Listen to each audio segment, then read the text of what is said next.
Let's talk about the right mindset you're going to need if you want to heal your gut. And this goes for IBS, Crohn's, colitis. I know my voice is a little off today, but it should be back in a few days. Leaky gut, SIBO, histamine intolerance, you name it. If you don't have this mindset, it's going to be next to impossible to heal your gut and go back to a normal life. So the first thing is you need to believe that it is possible. And there's different flavors of this. A lot of, especially like Crohn's and colitis, most people believe it is not possible. Even the doctors, most of what we do is subconscious. So, like, imagine you want to make a lot of money and you think money is the root of all evil. Subconsciously, you are not going to be good at making money because you think it's evil. Like, you're just subconsciously going to sabotage yourself. Now let's look at like the average phrase like notice the subtle difference between these two phrases. Crohn's is incurable. That is a statement where your subconscious is going into this in a frame of mind of like it's uncurable, why try? If you phrase it as we haven't found a cure yet, at least there's a possibility that we that like that there's room for like it allows your subconscious mind to take action. I know that's like a very subtle and nitpicky, but we're talking about mindset. Our mindset is the engine that propels us through life, whether that's going to be a rough, a smooth, or a bumpy ride. And while I know suspension and all that other, what kind of tires you have and all that stuff, it's not the motor, but like it's at least like you're standing still. It's incurable. Do nothing. Versus we haven't found a cure yet, and we already have. We have solutions to these things. Now, when you start to go the German New Medicine route, German New Medicine was some discoveries. It's just kind of what it's named, like Ayurvedic medicine, German New Medicine, Chinese medicine. It's a certain way of looking at how the body operates, or at least disease in the body operates. So he could look at your brain CT scan and know exactly what conditions you had. And, every disease was controlled from a very specific part of the brain. And he discovered that it all starts after a traumatic event. And so to heal somebody from these gut issues, you need to focus on that traumatic event.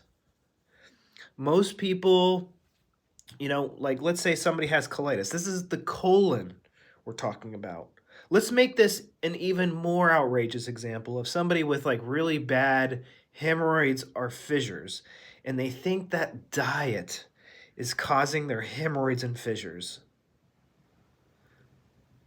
How is that food? Like, oh, it's hard to digest food that's causing my hemorrhoids and fissures. How? It's already digested and ready to go out by the time it gets down to your butthole. Maybe that's the mindset of common sense. We are humans and therefore we are conditioned to go with the flow. We are conditioned to listen to people of authority.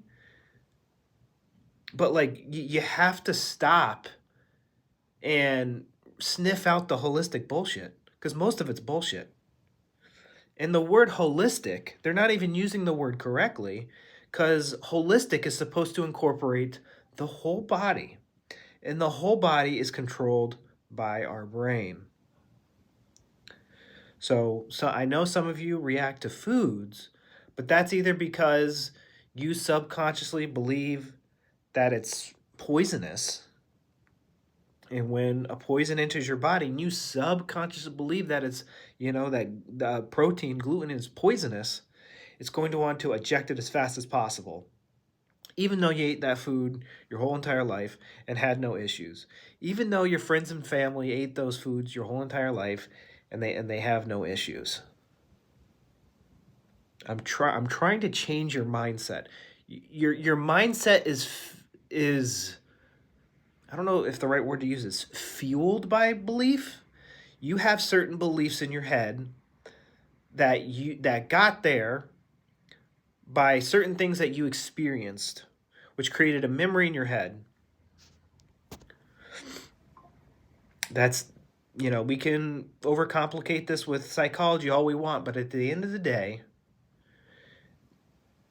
your beliefs are just made off of memories, and these beliefs are how your brain saves energy to make decisions throughout the day, subconscious decisions throughout the day. So let's say I convince you that these gut issues are caused by stress. IBS, Crohn's, colitis, leaky gut, SIBO, it's all caused by stress. It's all caused by a traumatic event. Now, this is just what we're conditioned to believe, because it's the only perception that we have, is that, I can never experience a negative emotion ever again. I'm going to be a monk. Well, the funny thing is, the monks that aren't allowed to talk have more diseases than the monks that are allowed to talk.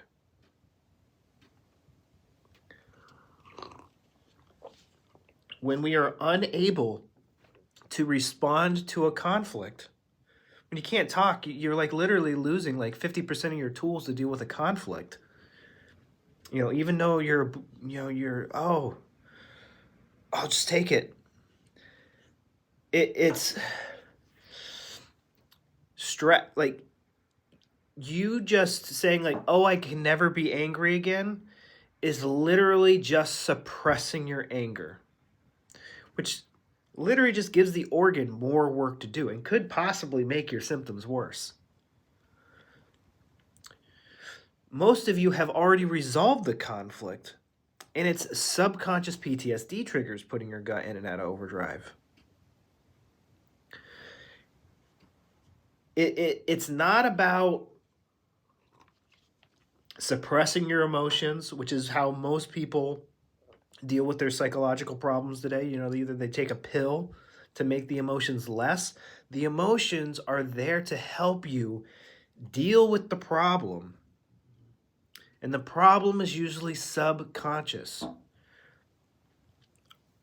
I mean, half the times I can't tell you why I'm angry at something. Yet alone the average person on the street. And this is stuff I obsess about all day. Subconsciously, if you're angry, you believe something is a threat to your survival, whether it's a delusion or not, based off of your past experiences. I'm not saying everything that makes you angry is putting your gut into overdrive. Most of the time, it's something you're not even angry about, but it's a shadow. It's a subtle reminder of the traumatic event that put your gut into overdrive. So first, I need you guys to believe that it's caused by a traumatic event. That's the first, that when you believe that, you'll at least be looking in the right direction. So let's do a quick recap. What I'm getting to is probably the most important. So you need to believe that's possible to get better. You wouldn't be watching this channel if you didn't believe that.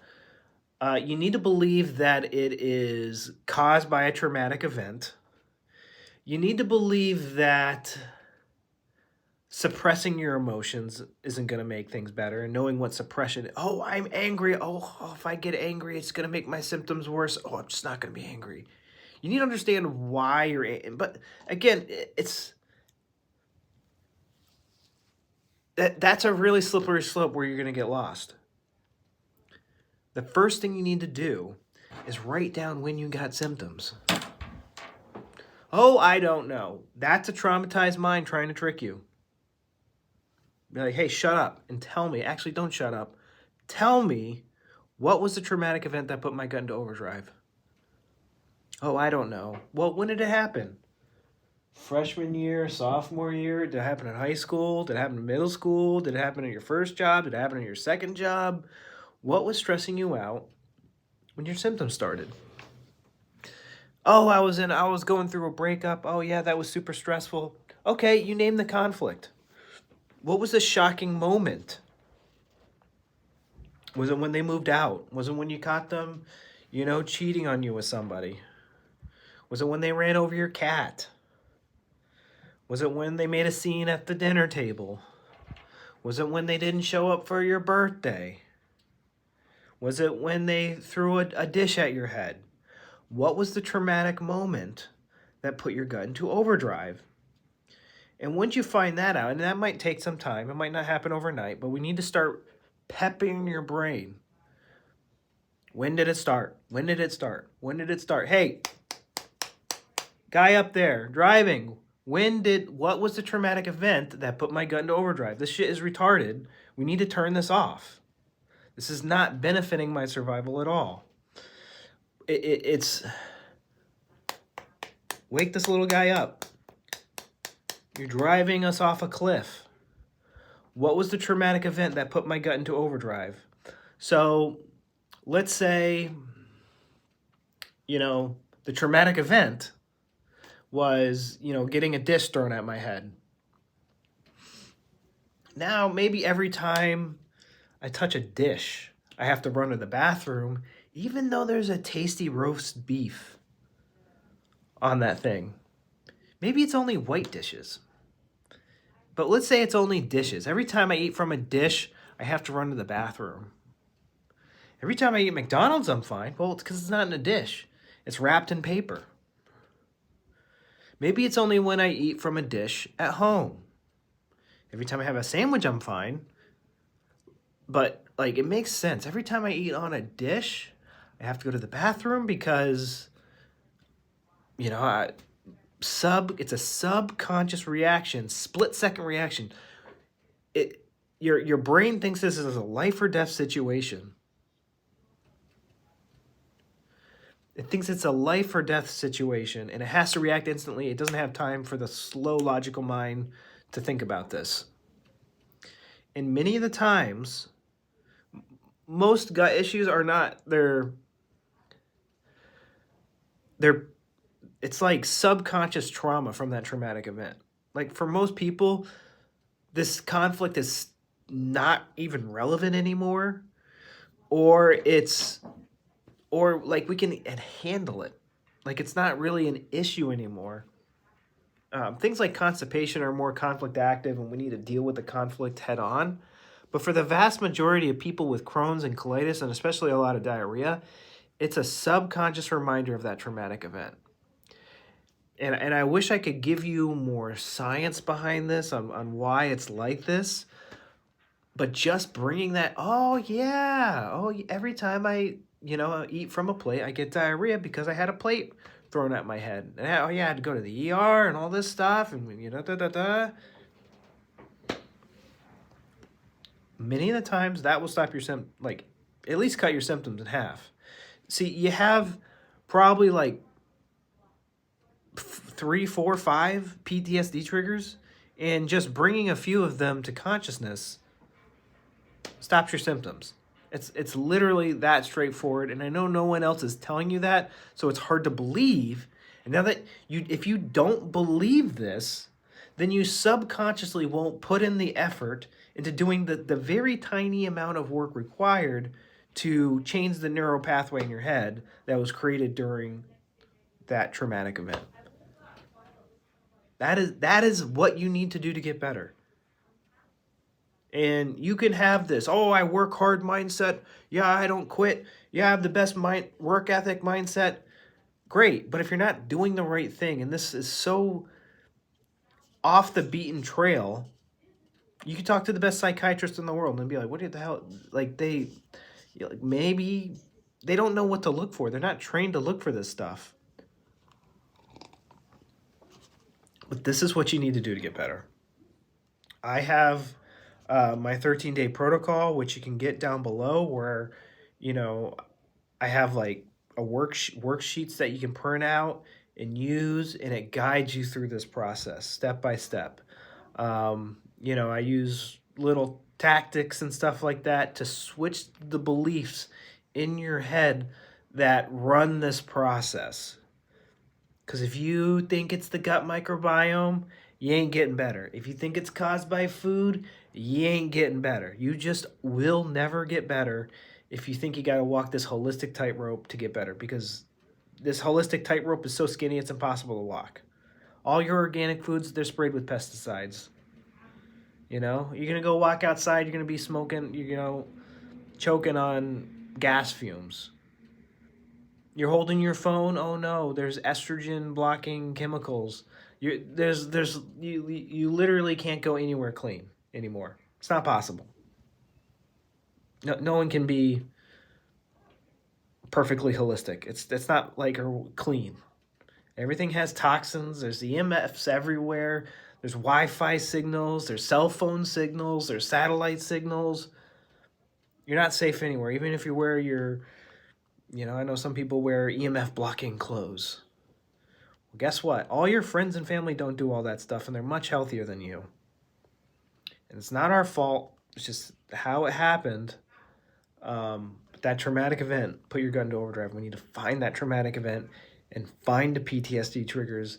And literally like 75% of the time, that fixes everyone's conditions. And if you've done that and you still have symptoms, you probably didn't find them. Every time I talk to somebody who's like, oh, I did it, and I'm still not better. Okay, what's your conflict? Oh, it was when, hey, you're taking way too long to answer. When was your conflict? Um, I was stressed out in high school. That's not, I need to know your conflict shock. What's your conflict shock? Yeah, I had a teacher who was mean. Okay, what was the specific time they were mean to me? Oh, well, the one time they caught me cheating. Guess, okay, great. When did your symptoms start? Oh, they started in college. Well, then why the hell are we talking about what happened in high school? When did it's very easy to get distracted, and our traumatized brain is trying to derail us. That I see it happen all the time. That's what we need to do to get better. All right, guys. So sit down, grab a coffee, and start making a timeline. Or grab my 13-day protocol and just do what it says to do, and it will rewire the neural pathways created by that traumatic event that's putting your gut in and out of overdrive.